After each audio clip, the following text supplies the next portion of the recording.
Hi, welcome back to my channel. Happy Monday. Welcome back to another car conversation. I hope you all had a wonderful weekend.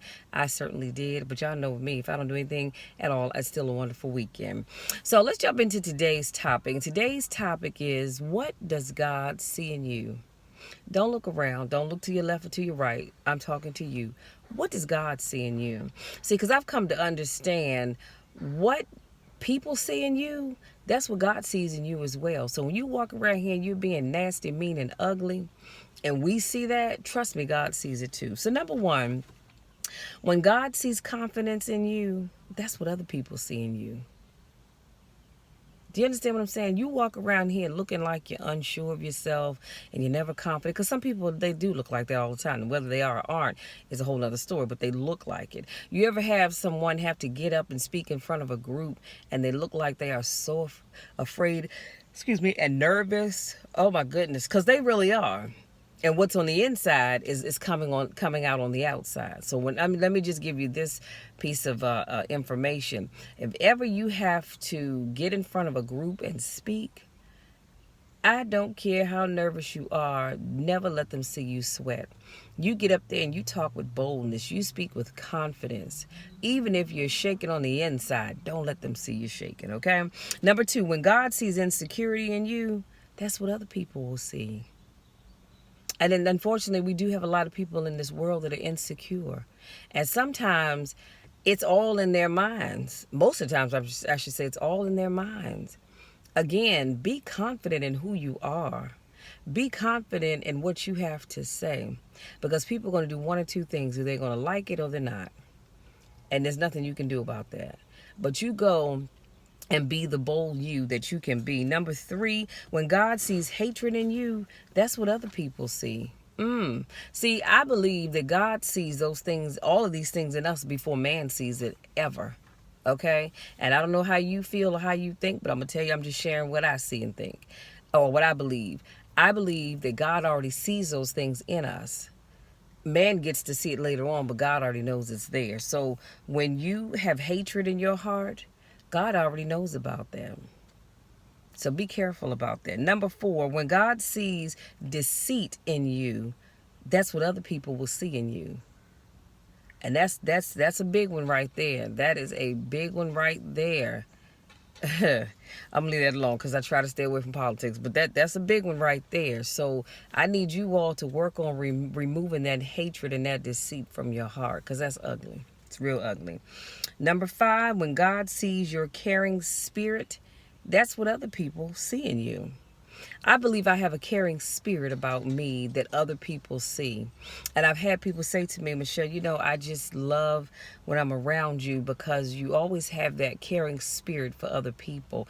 And I can't even begin to tell you how many times we've been driving along and seen somebody that looked like they were in need of help, and I say, "Oh, babe, turn around. Let's go back and see if that person needs some help." But in the midst of that, someone else was already coming to their aid, and because I just have that natural caring spirit about me. Now, you also have to have discernment, because you can't stop and help everybody. Let's just keep it real.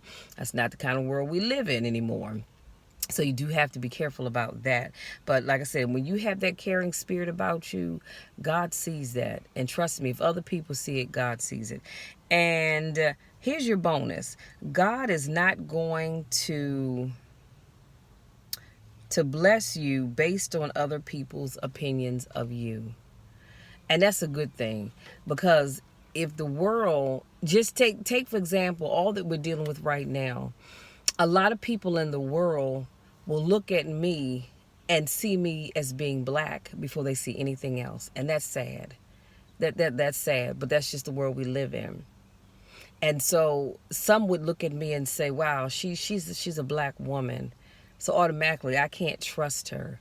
Automatically I don't like her or her kind. Y'all know what people say. But I'm so thankful that God looks on the inside and says, hey, this is my child right here. Yes, she may be black, but there's so many other things about her. And I think actually what I should have said was, some people will look at you and see a black person first. They don't see a man, they don't see a woman, they see a black person first. And I'm so thankful that God does not bless me based on your opinions of me, just like he doesn't bless you based on my opinion of you. That's a wonderful thing. Because I'm trying to tell you, if he did, whoo, y'all, some of us would not be getting blessed at all, because people can look at us and come to so many different conclusions, and they don't even know you. Have you ever met somebody, and I'm going to leave you be, but have you ever met someone and they said, wow, after sitting here talking with you, you're a really cool person, and I'm glad I took the time to get to know you. And I've asked someone in the past, really, why do you say that? Well, because, I just thought you were kind of mean. Really? Well, what is it about me that made you think I was a mean person? Now, sometimes I may have things on my mind, or I see things going on around me, and my face shows what I'm really feeling at the moment. I'm working on that too. I don't have a poker face. Some people do. I just do not. And I have to tell people I'm not a mean person. I'm probably one of the nicest, kindest people that you will ever meet, because I genuinely love people, and it doesn't matter to me what color you are. See, when I meet you in the street, in person, or whatever, I don't see your color. That's the last thing that I worry about, because that doesn't bother me. I like people in general. Doesn't matter what color your skin is. It doesn't matter where you come from. I see people. And my prayer is, Lord, bless that individual over there. Not because they're black or they're white or Hispanic or Korean or whatever. Bless them because they are your child, your children. That's your child.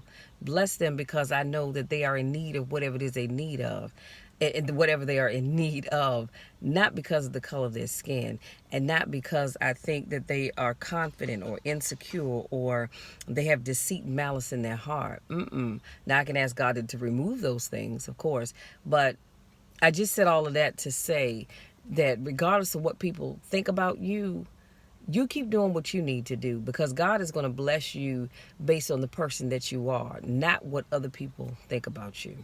Okay, so all I have, you guys, I want to say thank you so much. Oh, let me do a quick recap. I'm sorry, and then I'm gonna let you be. So again, I gave you 5 things, and I said, number 1, when God sees confidence in you, that's what other people see. When God sees insecurity in you, that's what other people see. When God sees hatred in you, that's what other people see.